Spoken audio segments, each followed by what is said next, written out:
अध्याय 1 एलकोश वासी नहूम के दर्शन की पुस्तक। यहोवा जल उठने वाला और बदला लेने वाला ईश्वर है। यहोवा बदला लेने वाला और जलजलाहट करने वाला है। यहोवा अपने द्रोहियों से बदला लेता है और अपने शत्रुओं का पाप नहीं भूलता।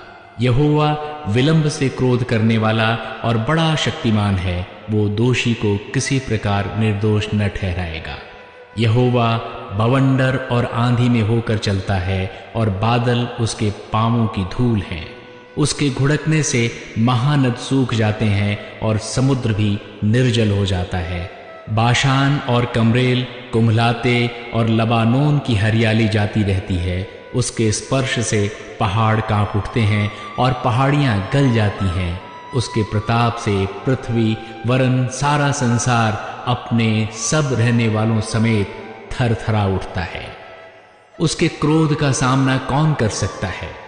और जब उसका क्रोध भड़कता है तब कौन ठहर सकता है?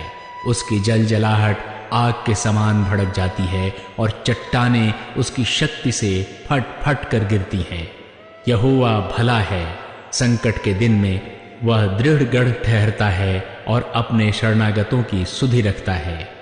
परंतु वह उमड़ती हुई धारा से उसके स्थान का अंत कर देगा और अपने शत्रुओं को खदेड़कर अंधकार में भगा देगा।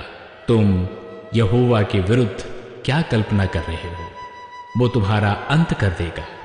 विपत्ति दूसरी बार पड़ने न पाएगी, क्योंकि चाहे वे कांटों से उलझे हुए हों और मदिरा के नशे में चूर भी हों, तो भी वे सूखी खूंटी के समान भस्म किए जाएंगे। तुझ में से एक निकला है जो यहोवा के विरुद्ध कल्पना करता और नीचता की युक्ति बांधता है। यहोवा यूं कहता है, चाहे वे सब प्रकार के सामर्थी हों और बहुत भी हों, तो भी पूरी रीति से काटे जाएंगे और शून्य हो जाएंगे।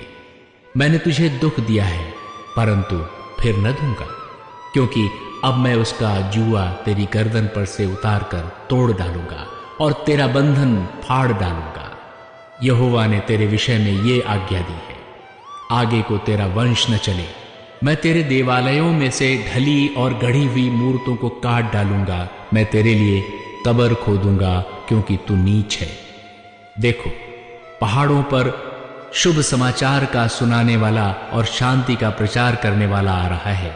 अब हे यहूदा, अपने पर्व मान और अपनी मन्नतें पूरी कर, क्योंकि वो ओछा फिर कभी तेरे बीच में होकर न चलेगा। वो पूरी रीति से नष्ट हुआ है।